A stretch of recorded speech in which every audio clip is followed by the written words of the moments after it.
everyone, my name is Chloe, and today I'm here to talk about all the books I read last week. So it was a pretty good week. So I am going to start with the middle grade that I read either by myself or with my kids, and then I will put a timestamp down below and let you know when I start talking about the adult books, because there are 5 of each, I think. So let's just get into it. So the first one is Horrible Harry in Room 2B by Suzy Kline. So this is a series that you guys have probably seen me haul lately. We have tons of them now, and I wanted to read the first one just to make sure that this is decent for my daughter to read, and it is. I mean, Horrible Harry is does horrible things. They're acknowledged as horrible, and he has a soft side, a good side too. So this first one was sweet. It took me like 10 minutes to read, so there we go. Then we have Anakah Hibiscus. I can't remember who told me about it. If it was you, let me know, because this one is so good. So this is by, let's see, Atinuke, maybe? This is about a little girl named Anakah Hibiscus, who her mother is Canadian and her father is Nigerian, and they live in Nigeria, and they live with her aunties, her uncles, her grandparents, all the things. And this was just such a good way to kind of get a glimpse into their culture, and which is something so foreign to my kids. So this is really 4 short stories. In the first one, her immediate family is going to go on vacation by themselves. So it's her mom, her dad, her, and her twin little brothers. And they're going to go to the beach by themselves. And they get there and they realize it is so hard to do things. With 2 parents and 3 little kids, it's really hard to do things. And so they realize how much it works for them to have their whole multi-generational family living with them. And I was talking to my kids because there are parts in that story where it's this is just too much. And I said, do you think it's too much? And we talked about kind of relating just to the parents of how nice it is to have support, and how sometimes parents get overwhelmed too, just like kids. So that story was really cute. Let's see. The second one was about she wants to be kind of older and bigger, and so she goes to sell oranges at the market, and the life lesson there is that yes, but also be grateful for the life, that she doesn't have to, and that she, because she's bored is the reason she's doing it. And so she kind of took money and business from people who really need it. And so being grateful for what you have and being okay with being bored and making your own stuff, that was a really good lesson. And then in number 3, one of her aunts has moved to the States, and she's coming back, and the whole family is really worried that she will not have, she will have abandoned their African ways. And so there's that.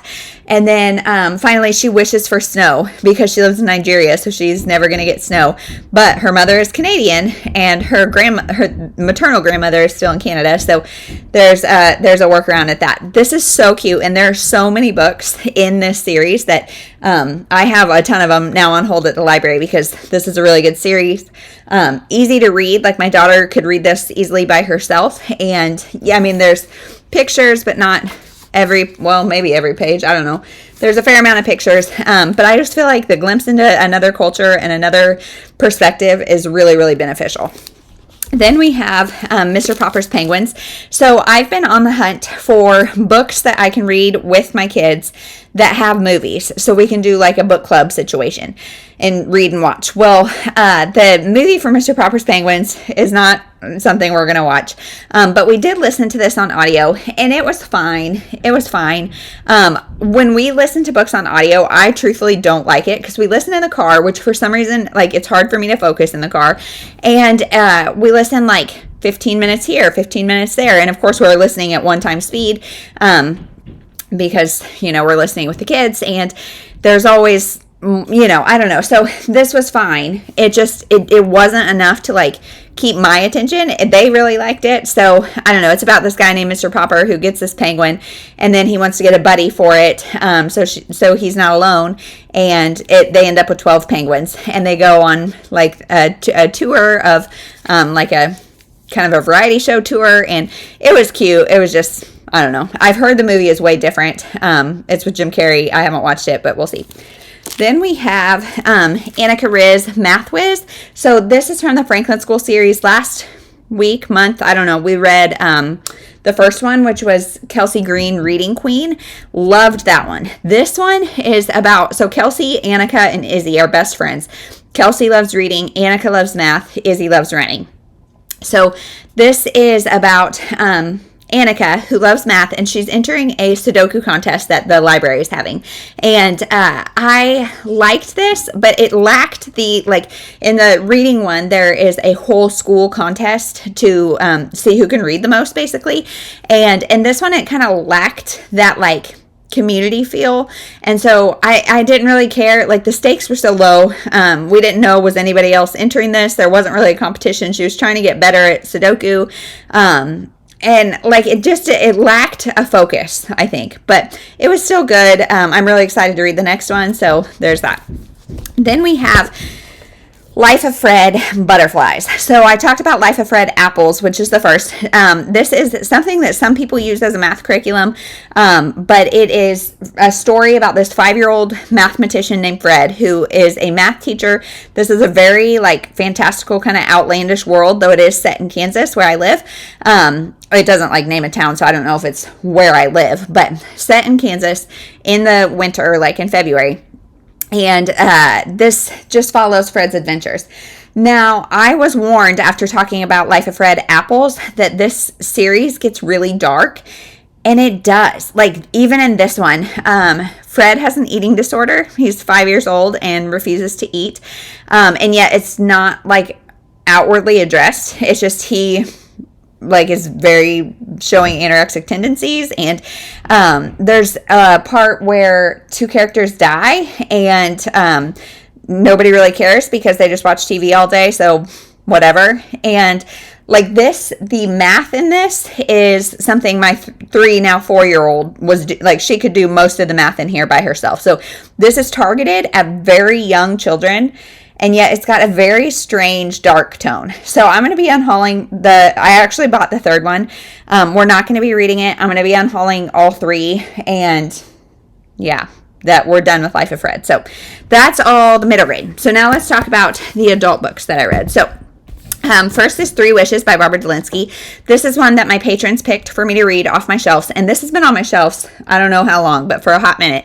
And I'm really glad I read this. I did try a chapter tag a while ago. I'll link it if I can find it, but I don't know which video it was in, but I did try a chapter tag and was really intrigued. In the first chapter, we follow our main character, Bree, and she is working in this diner. She doesn't own the diner, but she's worked there forever. She's one of the favorites. She doesn't have a family, per se. She's like in her 30s, single, doesn't know her mom, doesn't really have any family, but her family, like, she kind of has this found family at the diner, and she, like I said, she doesn't own it, but she's really good friends with the owner. She might as well be like part owner because she's lead waitress or whatever. So we see her in the diner, and then she's walking home in the snow and gets hit by a car. And that's where the first chapter ends. And it's really interesting. That first chapter really grips you. However, then as the book goes on, so the guy who hit her, his car got hit by somebody else. So he got hit, which then he hit her. However, he feels a lot of, like, guilt and responsibility towards her. So because the other car runs, and so it's a hit and run. He stays with her, and he is a writer and a lawyer who is living in this small town to kind of invent himself, kind of change his life, because he was not a very nice guy, and now he is. But from the town's perspective, he's really kind of broody, a little grumpy, all that. So we get to see, like, a caretaking romance of him kind of taking care of her. Now, while she was in the hospital, she had a near-death experience. She left her body, saw light, all the things, and was somehow given 3 wishes. She's really hazy on what happened, so she doesn't know who gave her the wishes, how she cashes them in, any of that. What happens once she uses the 3 wishes, she doesn't know any of that. And so as the book goes on, we see her kind of debate, like, do I use these wishes? Do I not? Because what if I die when I use them? Like, once they're gone, am I dead? Like, what do I do? And she decides that, like, using them is allowing her to live her life, even worth the risk of death. But her romantic partner doesn't necessarily agree. So it's her using or not using these wishes. I really like the beginning, really like the end. The middle, I really wanted more character development because she's trying to find her mom. So some of the like kind of red herrings on that, it needed to be a little more developed. Even the who it is kind of needed a little more development. I feel like the relationship needed more development. I just wanted a little bit more from this. I would have honestly liked it if it was more women's fiction and we took a deeper dive into Bree herself. But overall, this was fine. Then we have, I'll save that one for last. Then we have Essentialism by Greg McKeown. So this is a book actually that my husband, non-bookish, not a reader, he has a buddy that they're kind of working on a side hustle together and decided to read this book together. And he asked me to order it for him. That has never happened in my life. And so I did, and somehow we got 2 copies. And so I was like, all right, cool, I'll read it too. So I read it, and it was an interesting book. It's a nonfiction about the disciplined pursuit of less, is what it says. So essentialists are not minimalists, but it's more about clearing the clutter, physical and mental, and focusing on what matters to you. This gave me Lazy Genius vibes, as well as I don't know, like kind of the like Marie Kondo vibes, like a little bit of both, even though it's not exactly either. And they talk about knowing your why of why you're doing things, and really focusing in on that and saying yes to the things that get you where you want, like closer to that why, and no to the things that don't. And really just like clearing mental space, physically, like making white space in your calendar, making white space in your house, like all the things, which I have loved hearing his thoughts. He's not sharing them completely with me because we are very, like, I am pretty much like not minimalist, but I like less stuff, and he is really comforted by stuff.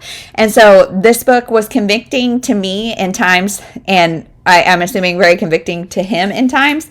And so, it says, have you ever found yourself stretched too thin? Do you ever simultaneously feel overworked and underutilized? Are you often busy but not productive? Do you feel like your time is constantly being hijacked by other people's agendas? If you answered yes to any of these, the way out is the way of the essentialist. So I feel like part of this, I have naturally learned becoming a parent of multiple small children. I just don't have the time to like focus on all the things that I want to. But it says essentialism isn't about getting more done in less time. It's about getting only the right things done. And so, I think some of this has come natural learning for me, but I definitely still have more to learn from this. And I really enjoyed this book. I never would have read it without him. So there we go. Then we have Butcher by Joyce Carol Oates. So this is one that I got from the publisher recently, and I was so intrigued because the synopsis doesn't give you a ton. This is about Dr. Weir. He is the father of gynopsychology, and this is based on true stories, but it's not a true story. Anyway, it's about his oldest son is writing this kind of like writing a kind of biography of him and his father's career in gynopsychology. So this book I would classify as horror, which I am not a horror reader, and this book kind of solidified why I'm not a horror reader, because this is about terrible things that this man was doing to women, experimenting on them, and it was awful. Like, it was an intriguing story, but it was like terrifying. And especially because not all of this is fake. And this was like Civil War time, I think, early 1800s maybe. I don't know. It doesn't say. I think, so from one of our most, an extraordinary and arresting novel about a woman's asylum in the 19th century and a terrifying doctor who wants to change the world. So, Silas Weir is his name. He was really interesting. He really was grossed out by women, did not like women. It doesn't say anything about his sexuality. He married a woman and had 9 children, but he throughout was disgusted by the female body. And so therefore he did a lot of terrible surgeries and unanesthetized things to these women. And I don't know. I like, it got a little repetitive, honestly, because it is him experimenting after experiment after experiment, and there's two gals who kind of become his assistant, even though they don't really agree with what he's doing. And I liked the ending, but wasn't really satisfied by it. If you've read this, you'll know what I'm saying. So overall, if you're into horror and this whole like medical experimentation is something that interests you, I would say definitely pick this up. It does have a slower middle. It gets a little repetitive, but overall it was pretty pretty fast moving is not the right word, but like it was interesting. I just am not a horror reader, and this one freaked me out a little too much. Then last, we have A Lineage of Grace by Francine Rivers. So this is a really thick book, and the reason why is because it is a collection of 5 novellas about 5 women in the Bible as they lead up to Jesus. Now, if I was smart, I would have read these in order. Not because you need to, because it's about 5 women in the Bible. And so you don't need to read these in order because every woman has their own story. However, it is kind of cool to see them like as they progress up to Jesus. Sorry if there was a little interruption. My husband is at Whole Foods with my kids, and he couldn't check in for some reason. But anyway, so I would have liked to read these in order just because it's kind of interesting, like the thread. But I didn't. I started number 4 which is Bathsheba, and so this is her story, and I liked it. So what I did, so let me show you how Francine Rivers did it, because she's so good at writing biblical fiction, in my opinion, because she definitely she sets the scene for you of what things are like in that time in the Bible and in that like cultural time, and then also has things for you to ponder. So it has setting a scene, and it says kind of what's going on politically, culturally, just one page, not a ton. I actually went and read the scripture before reading this, just so I would kind of have that context. And then you get the story, and then let's see. Then it's got this seek and find, and so it's got the temptation. And different, here's the passage of the Bible that the story is in, and questions for you to kind of think about, as well as, there's multiple of those. And I really like that. I really appreciate that she acknowledges it's biblical fiction. There's a lot we don't know, and a lot that she had to take artistic liberty with, because we don't know, it doesn't say. But she also really kind of explains why and how she went about figuring things out, or like why she made the connections that she did, or why she created the story that she did. And now with Bathsheba, I didn't love the story because it painted her as kind of a seductress. And one of the questions is actually from what little is told about the woman, would you describe her as a seductress, a victim, or something in between? And I've always read it kind of like as something in between, leaning towards victim. And this story definitely leads her out to be a remorseful seductress. And so that she may be right. I just really am cautious about that, especially in the Me Too era that we're kind of in, where women's voices are not being heard. I don't know. And David wasn't portrayed very well in this, which he didn't. His behavior wasn't really great. So overall, I liked the story. I really especially coming off of Butcher, I really appreciated having biblical fiction as a place to rest my mind. And this really made me think and talk to my husband more about his thoughts, because we do know that Bathsheba's grandfather was a part of David's kind of circle. And so in this story, he knows Bathsheba when she's young. And that added some peeviness to it. And we don't know for sure that he knew her when she was young. Their first meeting is when she's an adult in the Bible. And so I think adding that, even though it's likely because he knew her grandfather, it's still, I don't know. There was a lot of things that rubbed me wrong, and I wish it would have taken a different direction. However, so that's story number 4. Then I read story number 5, which is Mary's story.